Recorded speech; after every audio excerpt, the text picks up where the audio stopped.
today.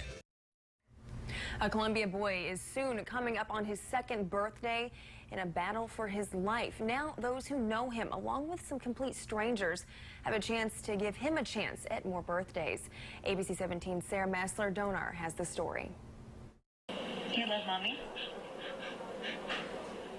He's not yet 2 years old, but Xander Barr has been a fighter his entire life. Oh, he hits like Mike Tyson back in the day. I mean, the kid's got a fist on him. His fight began before he was even born, when doctors diagnosed him in the womb with a rare genetic disorder called Beckwith-Wiedemann syndrome. We're going in and doing all this and noticed the tongue one day. The primary deal was all the ultrasounds of his tongue. That's one of the primary markers. BWS made Xander 600 times more likely to develop childhood cancer. And then an ultrasound and surgical biopsy confirmed it. Xander had stage 3 hepatoblastoma.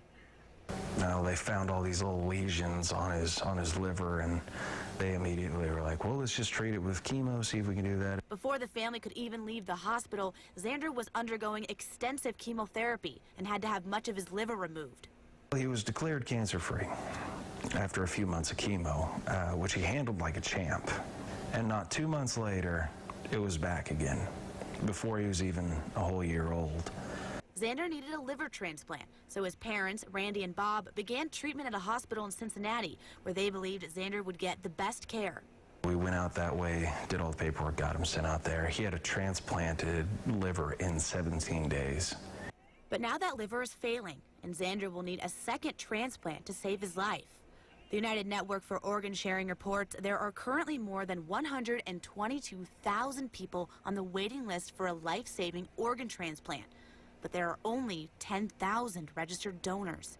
So the local community is rallying around the Barrs with support from all sides. I think a lot of people think organ donations for adults, but this is impacting an infant and his family. So we want to increase awareness and at the same time have a fundraising effort to help out the Barr family. All this to make sure Xander has his fighting chance. I wouldn't have my son if it weren't for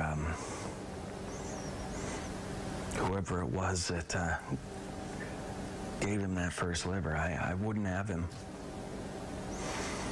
And that's more important than really anything, so. Such a tear-jerking story, and that was ABC 17's Sarah Massler-Donar reporting. Now, if you want to help or donate, you can always find a link on our website to this story, ABC 17 News.